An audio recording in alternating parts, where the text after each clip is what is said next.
Hello everyone, त्योहारों का season चल रहा है। ऐसे में हर घर में मिठाइयाँ बनती हैं, मार्केट से आती है, मीठा खा खा के मन ऊब जाता है। तो ऐसे में आज मैं आप सभी के साथ बहुत ही चटाकेदार मज़ेदार स्नैक्स की रेसिपी लेकर के आई हूँ, जिसे आप स्टीम करके भी खा सकते हो अपने मनपसंद डिप के साथ, या फिर बहुत ही क्रिस्प फ्राई करके भी खा सकते हो। तो चलिए देख लेते हैं कैसे बनाया जाता है। तो सबसे पहले इसके लिए मैंने एक बड़े से बाउल में 2 कप मूंग दाल ले लिया है। अब दाल को 5 से 6 बार अच्छी तरह से वॉश कर लेंगे, क्योंकि काफ़ी ज़्यादा जो है धूल वगैरह होते हैं दाल में, डस्ट वगैरह होते हैं। तो धो लिया है मैंने। अब पानी डाल करके इसे 2 घंटे के लिए फूलने के लिए छोड़ देना है। तो यहाँ पे 2 घंटे हो गए थे। आप देख सकते हैं दाल जो है बहुत अच्छी तरह से फूल चुका है। पानी अभी बहुत झाग झाग सा लग रहा है, तो फिर से इसे साफ़ पानी से 2 से 3 बार धो लेंगे और स्ट्रेनर में छान लेंगे इसलिए क्योंकि हमें पानी की बिल्कुल भी ज़रूरत नहीं है, तो इसलिए छान लेना बहुत ज़रूरी है। छानने के बाद अब यहाँ पे एक ग्राइंडर जार ले लेंगे और बिना पानी डाले हमें दाल को पीसना है। पल्स मोड पे ऑन ऑफ करते हुए एकदम दरदरा सा।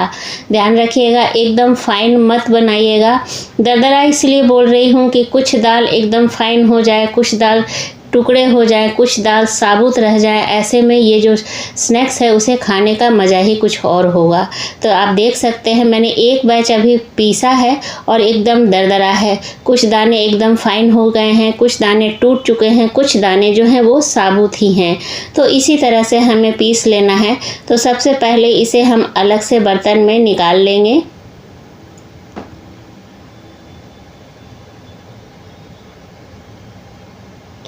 निकालने के बाद अब सेकंड बैच भी पीस लेंगे, और सेकंड बैच में यहाँ पे मैं 3 हरी मिर्च और अदरक 1 इंच का अदरक ले रही हूँ, जिसे मैंने छोटे टुकड़ों में तोड़ लिया है। इसे भी बिना पानी डाले ही पीस लेंगे।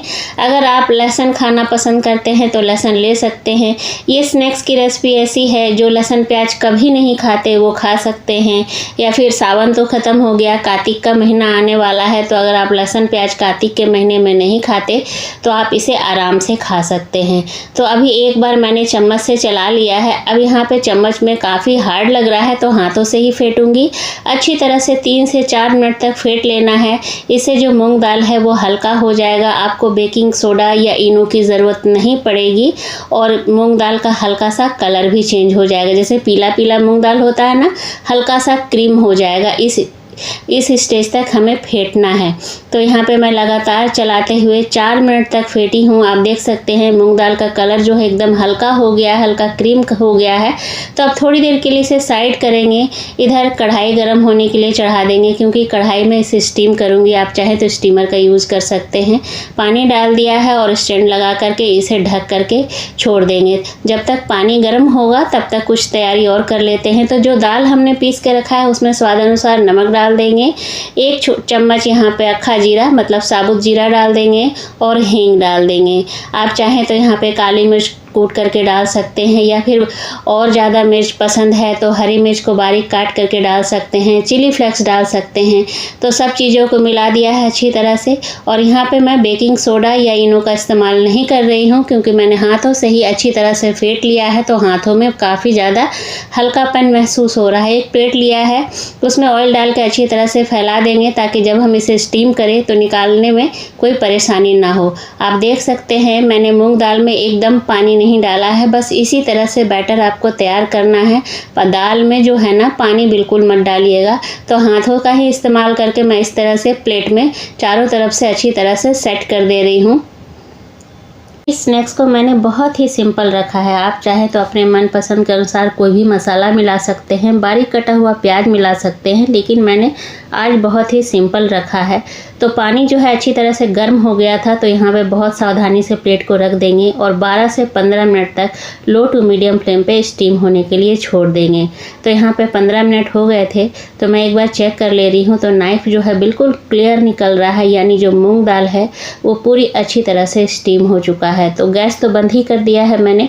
अब थोड़ा सा ये नॉर्मल हो जाएगा तो उठा के नीचे रख दूँगी, तब तक कुछ और तैयारी कर लेती हूँ। तो एक प्लेट में मैं यहाँ पे कॉर्नफ्लेक्स ले रही हूँ, आप इसकी जगह ब्रेड क्रम्ब भी ले सकते हैं। इसे ऊपर से कोटिंग करेंगे ताकि जो हमारा जो नाश्ता है मूँग दाल का वो एकदम सुपर क्रिस्प बन जाए। तो हाथों से ही मैंने मैश कर लिया है, आप चाहे तो ग्राइंडर जार में डाल करके पल्स मोड में 2 से 3 बार चला करके इस तरह से पाउडर बना सकते हैं। अब एक बाउल में 2 बड़ा चम्मच मैं चावल का आटा ले रही हूँ। यहाँ पे पतला सा स्लरी बनाऊंगी। थोड़ा सा नमक ले लिया है ताकि घोल जो है वो फीका फीका ना रहे। पानी डाल के एकदम पतला घोल तैयार कर लेंगे।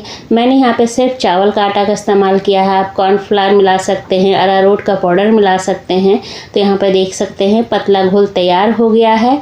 और इधर जो हमने मूंग दाल को स्टीम किया था वो पूरी तरह से ठंडा हो गया है। तो एक बार इसे निकाल लेते हैं नीचे से, मतलब अगर अच्छी तरह से स्टीम हुआ है तो आसानी से निकल जाएगा ये।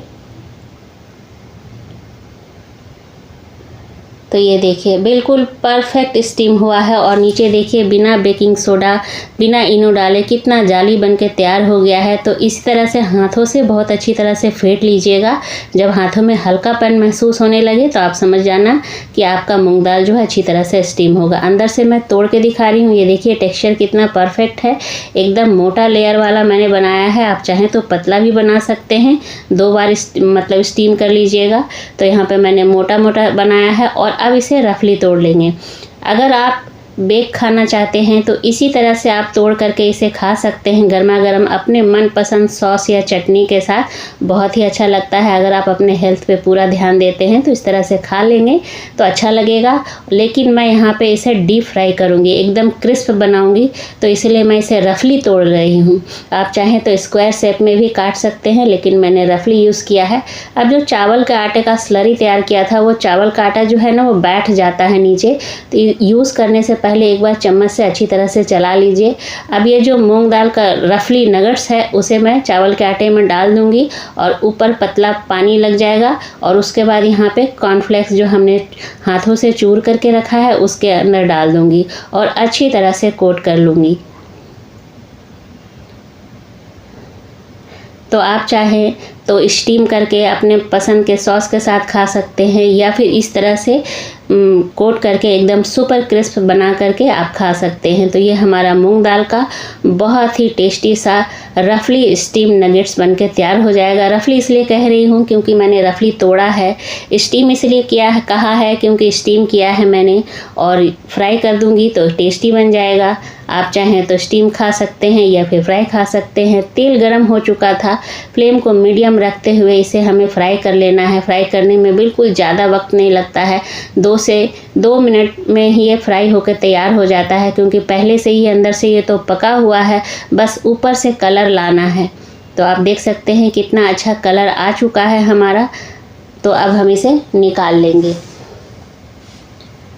होता क्या है ना, कभी कभी फेस्टिवल में मीठा खा खा के मन उब जाता है, तो कुछ ऐसा लगता है कुछ तीखा चटपटा सा हो जाए, तो इसलिए मैंने आज ये बनाया है और आप सभी के साथ शेयर किया है।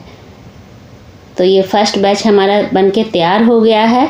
दूसरा बैच भी इसी तरह से हमें फ्राई कर लेना है।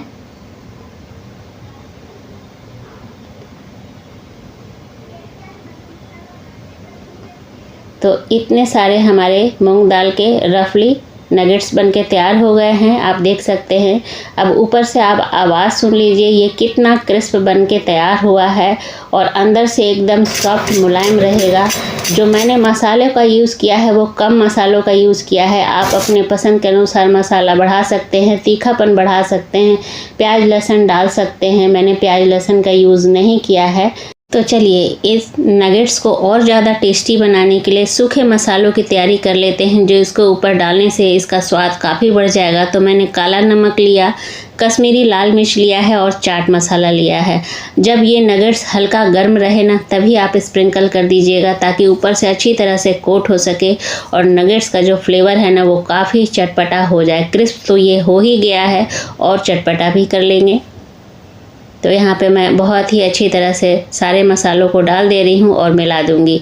ये बहुत ही टेस्टी और कुरकुरा बनकर तैयार होता है और मूंग दाल है तो हेल्दी भी है।